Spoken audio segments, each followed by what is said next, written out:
As we are familiar with the terms associated with the motion, that is, we have already gone through what is rest, what is motion, and what is path. All the terms we are familiar with.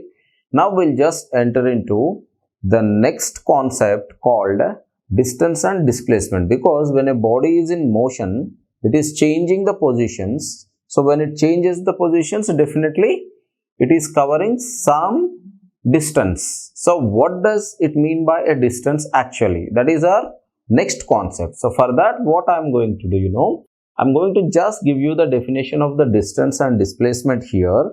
Later we'll look into the applications and exactly what is the difference between these two terms. First of all, we'll just look at the definition of the distance.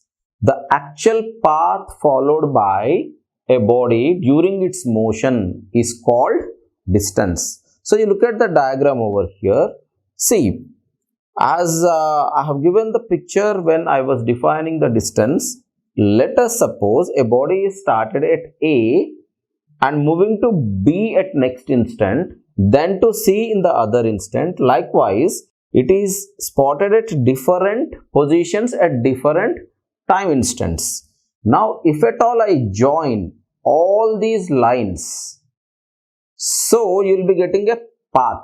So, as we mentioned in the definition of the path. So, this is the actual path traveled by a body. The same path, if you measure in some unitary system, it is called as a distance. That means the actual path followed by a body during its motion, or the length of actual path. So, if at all you measure the length of this blue colored line over here, so all the positions you are covering, all the dots you are joining, and every interval you are looking at the position and joining all the different positions. So, when you join these points, you will get a path. The path is nothing but your distance, actual distance traveled by a body. Unlike that, here when you observe this diagram, you can get one picture that, sir, whenever we are traveling from A to D, why I should travel along this blue colored line only? There is a shortcut for us. Straight away, if you go in this manner, then you can reach to the other point, the final point. Here this is the IP stands for initial point and FP stands for final point. Then what happens, sir? This is the shortest distance if I go directly like this. So the orange colored line. So compared to this travel is with a minimum distance or with a minimum effort. So this is the shortcut in fact. And one more point you need to remember here. If at all you are traveling in this direction, you are to change your directions. So sometimes you are going upward, sometimes you are going downward, sometimes again upward. Likewise, you keep on changing your directions. Directions are going to be changed. And moreover, the actual distance traveled by you, the path covered by you also more.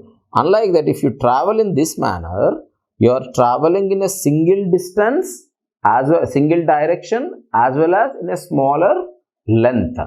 So, one point you need to understand here, whatever the path it is following is the distance, shortcut is the displacement. That is the reason you can have a directional property associated with them. So, here it is moving in irregular directions. So, it doesn't have a proper direction. That is the reason distance is called as a scalar. So, based on the directional property, if any physical quantity has magnitude as well as the direction, you call it as a vector. So, it has a magnitude because a portion of quantity it has covered, a certain amount of distance, certain amount of quantity you have for the path, and also having a unique direction. So, started in this direction and proceeding in the same direction. So, it's a vector. Displacement is a vector, whereas distance is a scalar. So, it is covering the distance. It has magnitude, but It is not moving in a proper direction always, in the same direction always. That is the reason it is a scalar. So definition wise, when you look into actual path covered, the total path, every position is joined, then you call it as a distance. Unlike that, the shortest way possible is called as the displacement. Coming to the units, both of them are measured in meters, if at all it is MKS system or SI system, and it is measured in centimeters in case of CGS system. So this is what the difference between the distance and displacement. So distance will be irregular in the sense the directions can be changed, and it is the path actually covered by it by joining all the positions, whereas displacement can be the shortcut between the initial and final positions. So if you look into some problems to identify what is the distance and what is the displacement, then it will be much clear for you. So we'll just look into the few examples where we can distinguish between the distance and displacements. And coming to the notations part, both of them can be represented by the same notation. You can call it as either X or S. So whatever it is. So we'll be looking into the notations also in the next video.